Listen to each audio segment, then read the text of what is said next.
Viewers and subscribers, welcome back on this platform, BVI Channel 1. I want us to address this truth that will set us free. I'm talking about the Biafran people, the agitators particularly.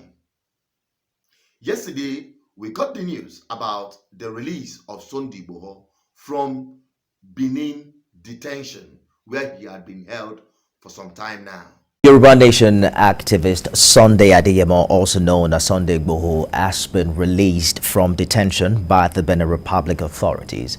A statement released by the communication secretary of a social-cultural group, Ilana Omo-Oduwa Worldwide, Maxwell Adeleye, says the activist was released on Monday to a Yoruba leader and the leader of the umbrella body of Yoruba self-determination groups, Ilana Omo-Oduwa Worldwide, Professor Banji Akintoye.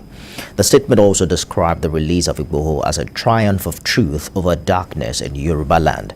The communication secretary of the Ilana Omo-Oduwa, Maxwell Adeleye, also confirmed the release to TVC News in a telephone conversation, adding that he has since been handed over to Professor Banji Akintoye.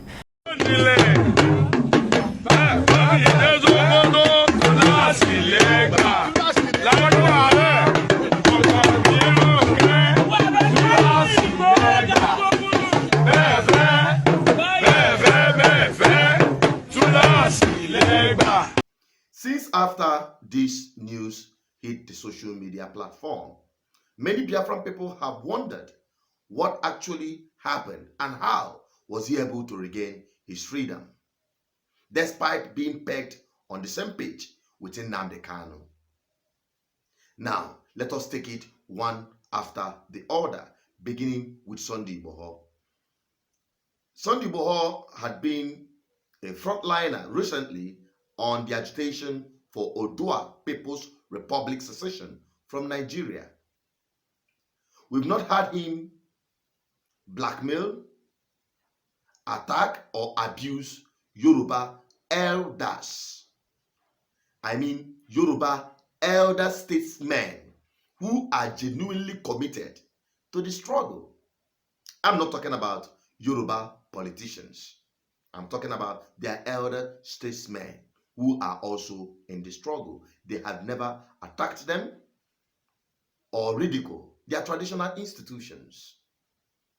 Likewise, even the political class in Yoruba enclave, they never played or had not been playing the politics of Abuja. That is the truth.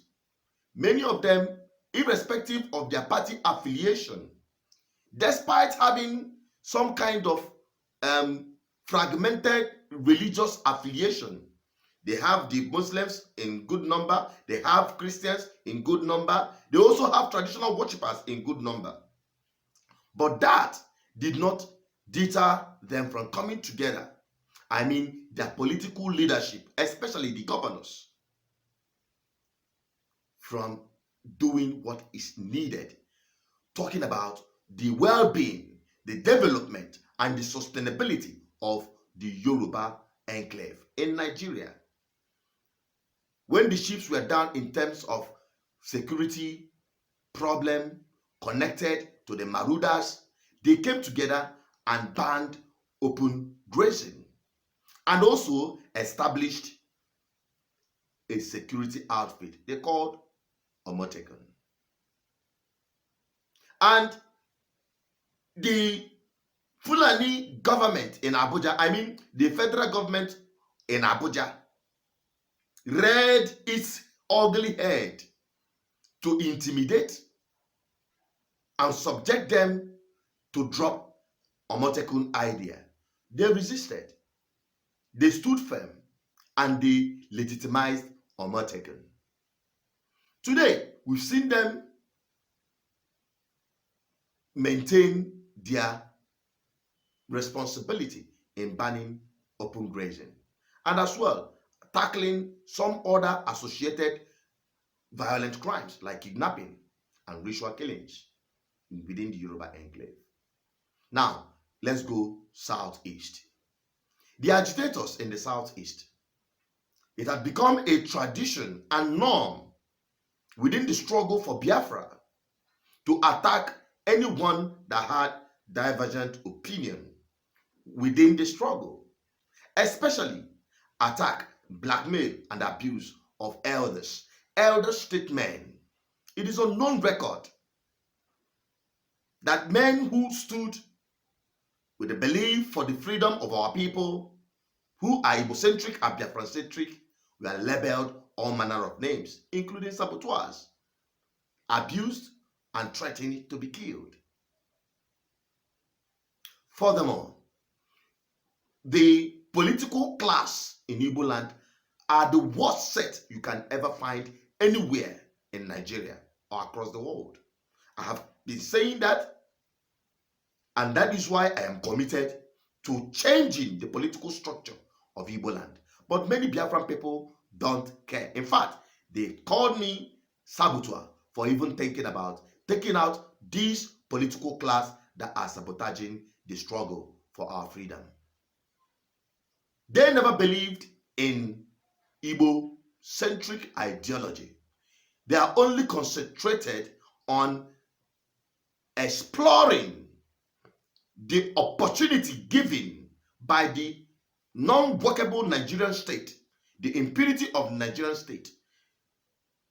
They all look forward towards Abuja to explore that opportunity to amass primitive wealth they don't need, as against the development of Igbo land, or perhaps Biafra as a whole. And that is the biggest problem we have. When it came to the ban on open grazing, committed organizations like Alibo Development Foundation wrote a drafted bill sent to all the state governors of the Southeast, and also some other Igbo-speaking states like Delta State and River State. Nothing was done. It lingered to the point that it became a carnage in Igbo land, that the marauders of cattle in our homeland continued to wreak havoc, destroy farmland, ransack villages, and they did nothing. The best they could do was to play lip service in banning open grazing. What about setting up a regional security outfit? They failed completely with that. And that was what gave birth to non-state actors forming ESN. I'm talking about IPOB. And that is where and why we got to where we are today. Now, today, we are looking at a people doing some kind of things in the name of the agitation to free our people, but ultimately hurts our people. Now, let us take or borrow a leaf from what is happening in the global politics. Today, we know about the war in Ukraine, the invasion of Russia. But do you know that despite the involvement of US support for Ukraine, they are still buying crude oil from Russia? Despite all the economic sanctions placed on Russia, US is still buying Russian crude oil. Do you know why? Now listen to this. Our objective and the president's objective has been to maximize impact on President Putin and Russia while minimizing impact to us and our allies and partners. And I know you've heard me say this a few times before, but we don't have a strategic interest in reducing the global supply of energy. And that would raise prices at the gas pump for the American people around the world because it would reduce the supply available. You see that? The United States government understands that they are doing everything possible to hurt Russia and not to hurt America. Does that ring a bell? Let me now bring it down to the Biafra agitation. What so many people are doing in the name of this struggle is hurting the Biafran people and not the Nigerian government. It should be doing something that will hurt Nigerian state and not the Biafran people. But reverse is the case, because we have people who do not have what it takes, the character, the intelligence to carry out this agitation for self-determination to its successful destination, which is the freedom of our people. There is no sentiment about this. We have hurt ourselves. We have harmed ourselves. We are on the path to destroy our homeland by ourselves. Ultimately, we think we are hurting our enemies. I believe we will begin to rethink.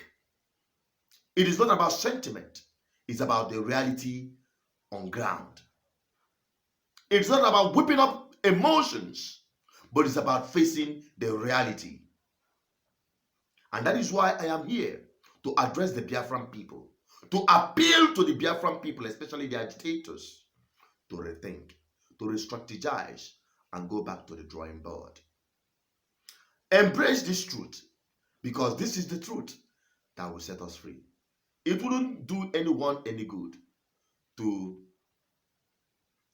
show power, force, ego, control. No, it won't do nobody no good. It is high time we have everything. We shouldn't do things that will hurt us, and we shouldn't engage in things that will not get us to our promised land. The freedom of our people is a political process.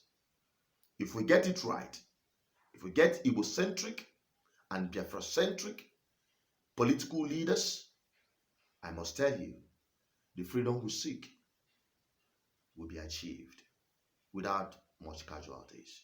That is the message I am bringing to my people. I just believe and hope that this message will make meaning for you, and you will help me share this video to all and sundry, so that together we shall be free. I'm also Richard Peters. I'm just a voice. I've delivered the message. Now it is your turn to share it. Don't forget to drop your comments. Let me have your opinion on this. I'm signing out. Please subscribe and stay safe. Bye-bye for now.